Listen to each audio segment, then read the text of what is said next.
Hey guys, it's Will here, welcome back to the channel. Tonight's video is going to be 5 tips to help make you a better miniature painter. Now these are 5 tips that I think can apply at any stage of the hobby, so they're certainly not going to be sort of this is how you dry brush, add water to your paint to make it flow better when layering, stuff like that. This is more going to be general tips that I think anybody at any stage of the painting side of the hobby can benefit from. And I'm certainly not, by putting these tips out, saying, yeah, I'm so good, be like me. I think some of these things are things I could do better as well. It's more a case of, we're all getting to do a lot more paint. Well, a lot of us are getting to do a lot more painting at the moment because we can't game and there's not a lot else to do. So we've got a lot of time to paint, and so it's been part of the hobby that's been particularly in focus. So I thought I'd give you guys some tips to help you get the most out of it.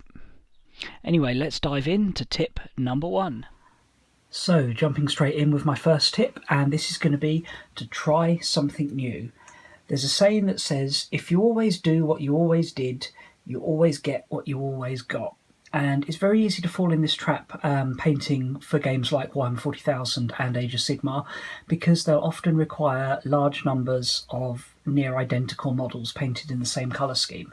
So it can be very easy, particularly if you're painting a horde army like orcs, or even just an army where everything has exactly the same scheme like Space Marines, to get into the habit of this is how you paint, and then trying to sort of apply that to everything. And so you kind of get good at one thing, but you're not a very rounded painter.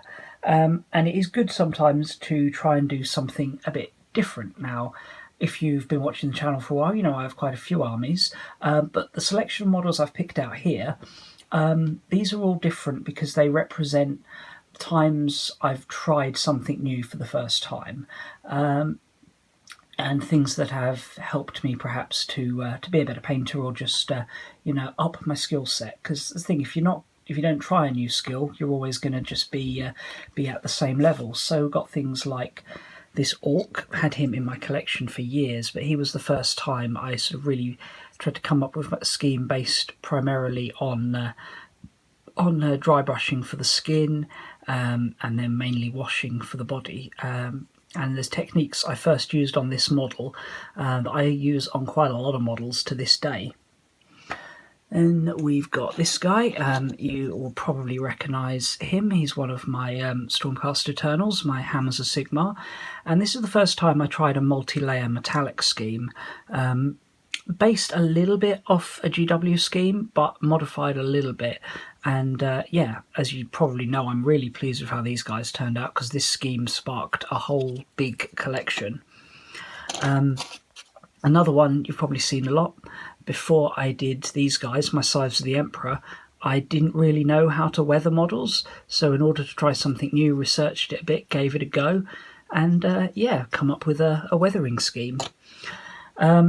Others you might not have seen quite so often. These, I'm not sure these have ever been on camera. I painted these for a painting competition. Really pleased with how they came out, and actually placed second as well. These are Genestealer Aberrants from the Deathwatch Overkill game.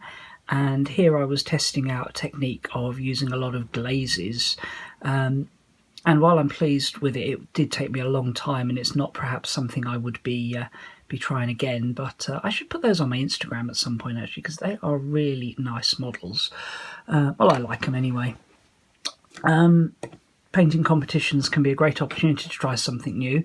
This orc was painted for a Christmas competition, hence the red scheme with green trousers and the snow base. Tried doing a Christmas colour scheme. And yeah, it's the first time I tried to do orc flesh using more of a layering technique than just a straight up dry brushing. Also played around with the object source lighting on there. But anyway, I'm probably talking too much here. Let's move on to tip number 2. My next tip is to look after your brushes. So as you can see here, I've got 2 brushes in very different states of repair. This one is a Citadel medium layer, this one's a Citadel medium layer, but as you can see, this bottom brush, it's been well looked after, it's got a nice point on it, it's clean, there's no paint on this bit here, which I believe is called the ferrule, or certainly the metal bit that connects the bristles to the brush. This one, has clearly not been looked after. The bristles are frayed, there's bits of dried paint on there, it may even be missing a few, and you can see that there's like a lot of paint down there. So this one has not been looked after. So things you do, things that you shouldn't do with brushes you're trying to look after. Start with, you don't want to get paint on the whole brush. So with this brush here, when I'm painting with it, I make sure I'd aim for about the top third with paint, and the rest, you know, leave that clear. You definitely don't want to get paint onto the base of the bristles, because that will start to ruin it. And yeah, secondly, when you've finished using your brush, give it a rinse. So I'm just rinsing it off camera. I just always have a little pot of water here. And then dry it on a piece of tissue paper. As you see, I've got a very messy piece of tissue paper here I use to dry my brushes on, and sometimes, you know, wipe off excess paint. And then just twirl it in the crook of your hand like that to keep the point nice.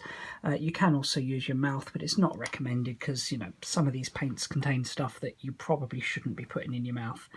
It's not to say I've never done it, I'm just not really supposed to say it on the internet that that's what I do. Next thing, storage. A lot of people store their brushes vertically like that, so they're upright. Now the problem with that is that any water that is left on the bristles is going to drip down into here and over time dissolve the glue. So the bristles aren't going to be held in properly, they're going to start to fray, they might even drop out. If you can, ideally store your brushes like that in some sort of a holder. If you can, obviously you don't want to store them the tip down, because that's going to fray, like the tip actually hitting something, because that's going to fray your bristles. If you can't, then once you've dried them off, just lay them flat. You definitely don't want to store them upright, because that will start to dissolve the glue. Finally, dry brushing. They do make dedicated dry brushes. I find them very expensive and don't last very long. I tend to like to dry brush using an old brush. Dry brushing kills the bristles worse than just about anything else, because you work the paint in till it's almost dry and then you're brushing it back and forward.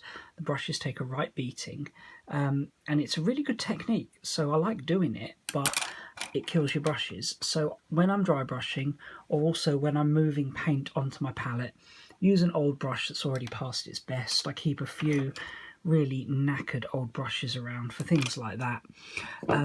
And then just save your good brushes for when you're painting, in more of like a layering technique. Now I'm going to show you the effect this has. So I'm going to try and highlight this model first with the junk brush.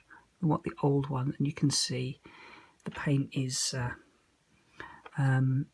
flaying around, you're getting streaks, you can't get a nice thin line with it, you're getting rather patchy finish. Then we're going to get our good brush and try the same thing. As you can see, here's a nice smooth highlight, and you can do much thinner lines. I can probably do even thinner than that. Go. You can see much more control over where the paint goes.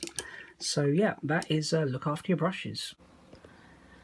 Third on my list for tonight is going to be to watch some painting tutorials. Now there is a little bit of shameless self-promotion going on here. As you can see, this is one of my painting tutorials here on painting an Astral Templar Stormcast. But there are loads of tutorials, and by the fact you're watching this video on YouTube means you definitely have access to YouTube, and that is a great place to go. Over the years, so many painters far more experienced than me have you know, inspired me and advised me through their tutorials on YouTube, and I would highly recommend anyone who wants to up their painting skill, you know, looks on here. The classic that we all used to know and love was Warhammer TV. Now, unfortunately, since the release of Contrast Paint and the departure of Duncan Rhodes, their latest stuff isn't quite as good as their older stuff. It seems to be aimed, perhaps I wouldn't even say not as good, but it's not as high a level. You know, it's very much aimed at getting your army done quickly. But they definitely have some good stuff, and I think all their old archive is still on here. not got the right page open, but they have hundreds of videos on there, so definitely well worth checking them out. If you like their older stuff, then why not check out the Duncan Rhodes Painting Academy. This is the guy who was like GW's go-to miniature painter guy for doing tutorials online, a bit of a legend. And after leaving GW, he started his own channel. So this includes not just GW miniatures, but also like this is an Obi-Wan Kenobi, so we've got Star Wars, we've got Lannister Guardsman from Game of Thrones, German Grenadier for those historical fans there. They like modern historical as opposed to, you know, like classic historical, but I'm sure, you know, that's something else he probably would cover, but say he's a fairly new channel, so not a huge amount on here. One that always kind of I watched a lot back in my early days was this girl here, Girl Painting. Fairly sort of simple, low production value stuff, similar to what I'm doing, but you know, some stuff that in my early days starting out and trying to just sort of get a bit better at the painting side of things really kind of you know, got me into the painting side of the hobby, and you know, learnt quite a few good tricks off her, so definitely worth checking that out. And as I said, yep, you can always check me out, or if I go back 2 pages here, or 3 pages, if my computer's going to work, you know, you can literally just Google what you want or search on YouTube what you want to learn how to paint, and there is probably somebody that has done it. So I've got painting Dark Reapers there, this is one I did, but what about painting Fire Dragons? There we go, you got a tutorial on that. You know, and there's different painters on YouTube of different skill levels, and they're definitely all worth checking out to find what suits you, because, you know, one person's style might be very different to yours, and, you know, it may not necessarily be the style that you want to paint in, but you might learn a lot from them, you know, for seeing something different. And you may also, you know, find people out there whose painting style really does suit yours, and you can learn a lot from them and incorporate what they teach you into your miniature painting. So yeah, definitely go out there and check out some tutorials on YouTube. My penultimate tip for today is going to be to keep a notebook. This may seem a bit strange, but what I like to do is actually keep notes on the painting recipes I've used for various models, and I started doing this a little while ago after I started adding to my Orc army back in 2018 for the first time in a few years, and I could not for the life of me remember the final highlight colour I used for the skin. Now luckily I had put a tutorial out on that a few years prior, so I had to go back and watch my own tutorial because I couldn't remember how to paint that. But if I hadn't done that tutorial, I'd have been scuppered. I genuinely did not know what colour I'd used.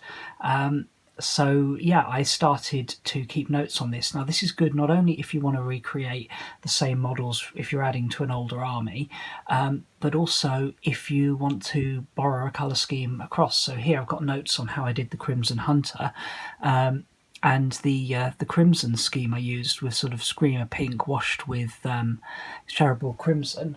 I later borrowed to do this guy with. A lot of the painting on this Stormcast is actually the same scheme as my Crimson Hunter, but if I hadn't remembered what colours I'd used and didn't have notes, I'd have been stuck. Another page I've got here, I've got my Orc recipe.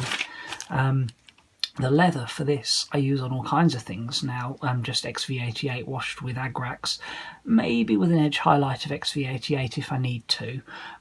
It's also good for other things, like I'm currently making some notes on some ideas for some Cities of Sigmar conversions, and it doesn't have to be anything fancy. This is just a really cheap notepad from Tesco, probably cost me about £1.49, and yeah, it's just literally scribbled in with a pen. Doesn't have to be fancy, nobody else really needs to read it, so I just sort of put it in my scruffy handwriting, and there you go. Keep a notebook, you never know when your notes might come in handy.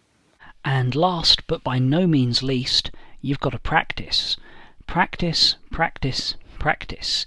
It's like any skill in life, you know, you don't get to be a talented musician or a great musician by just, you know, playing the instrument a few times and following a quick tutorial. You've got to practice those skills, develop them, build them up in time, and then also maintain them. Same with sport, you know. Cristiano Ronaldo didn't get good at football by, you know, following a couple of quick tutorials and doing it once or twice. He did it every day for years and years and years. And it's the same with painting. You know, we've got to practice the skills to keep them sharp. You know, I'm fortunate, I certainly count myself fortunate that I often have the time to paint for at least an hour a day in the evenings. Most days, I'd say in a typical week, I pick up a brush and paint something for at least an hour, 5 out of 7, maybe even 6 out of 7 days, depending on what life throws your way. You know, you may not have the time to do that, but the more you can practice, the better you're going to be at it. And the great thing about miniature painting and practicing that is at the end you've got something to show from your practice, not just the increase in your skills, but you know, you'll finish miniatures, your armies will get painted, and you'll have nice looking models to put on the tabletop. You know, even a model that is badly painted as a complete and utter test mini still looks better than grey plastic. And if you know, are practicing a technique, and to do that you paint, you know, 100 models in a similar scheme, well great, 100 models in a similar scheme at the end of that isn't just, you know, some work done to up your skill.